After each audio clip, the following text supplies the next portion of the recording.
شروع اللہ کے نام سے جو بڑا مہربان اور نہایت رحم کرنے والا ہے۔ السلام علیکم دوستو، حضرت عبداللہ اندلسی رحمۃ اللہ علیہ حضرت شبلی رحمۃ اللہ علیہ کے پیر تھے۔ ایک دن حضرت عبداللہ اندلسی رحمۃ اللہ علیہ کا گزر ایک ایسی بستی سے ہوا جہاں پر عیسائی رہتے تھے۔ آپ عیسائیوں کی بستی سے گزر رہے تھے تو اس بستی کے اندر عیسائیوں نے صلیبیں لٹکائی ہوئی تھی۔ اسی دوران عصر کی نماز کا وقت ہو گیا۔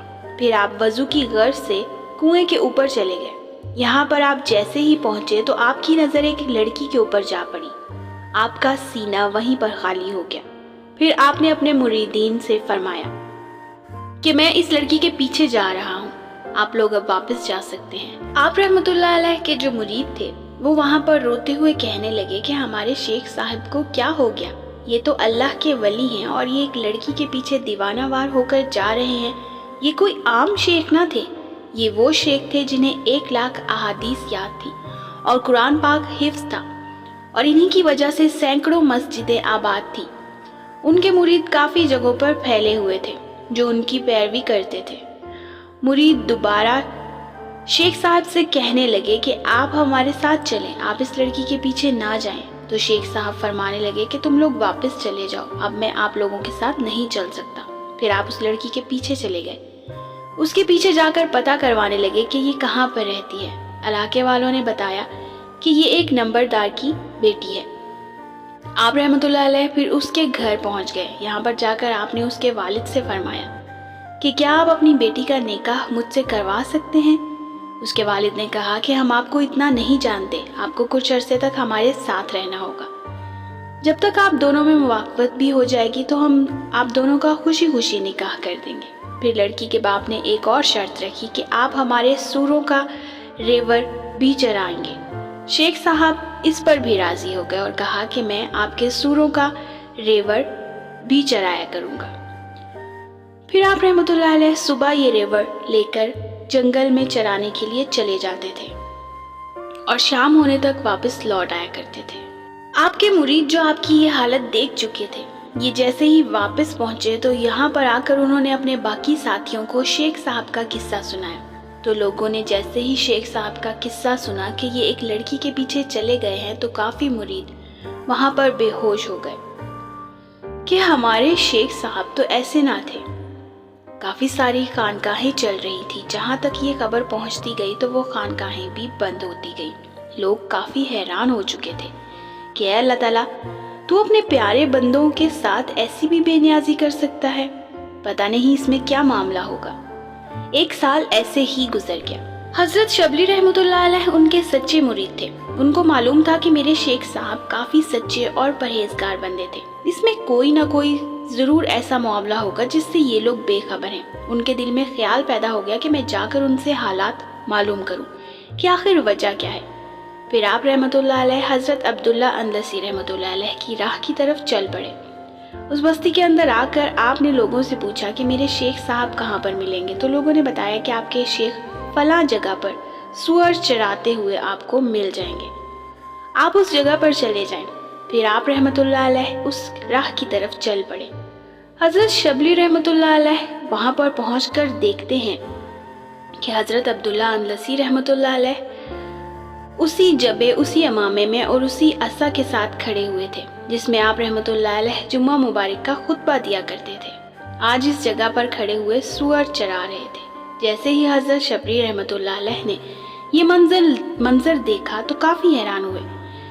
پھر آپ رحمۃ اللہ علیہ حضرت عبداللہ اندلسی رحمۃ اللہ علیہ کے قریب گئے اور ان کے قریب جا کر فرمایا کہ شیخ صاحب، آپ تو حافظ قرآن تھے، کیا آپ کو قرآن پاک ابھی بھی یاد ہے؟ تو آپ رحمۃ اللہ علیہ نے جواب دیا کہ مجھے قرآن پاک یاد نہیں رہا۔ پھر آپ رحمۃ اللہ علیہ نے پوچھا کہ کیا آپ کو کوئی آیت یاد ہے؟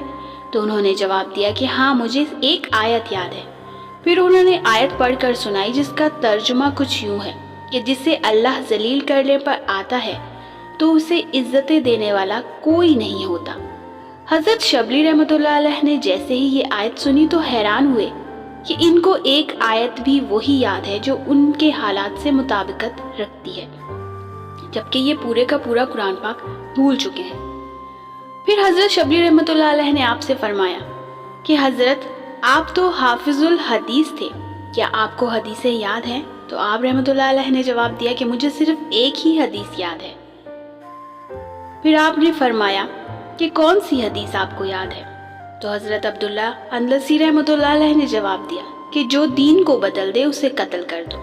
جیسے ہی حضرت شبلی رحمۃ اللہ علیہ نے یہ الفاظ سنے تو رونے لگے، پھر ان کے ساتھ ہی حضرت عبداللہ اندلسی رحمۃ اللہ علیہ بھی رونے لگے۔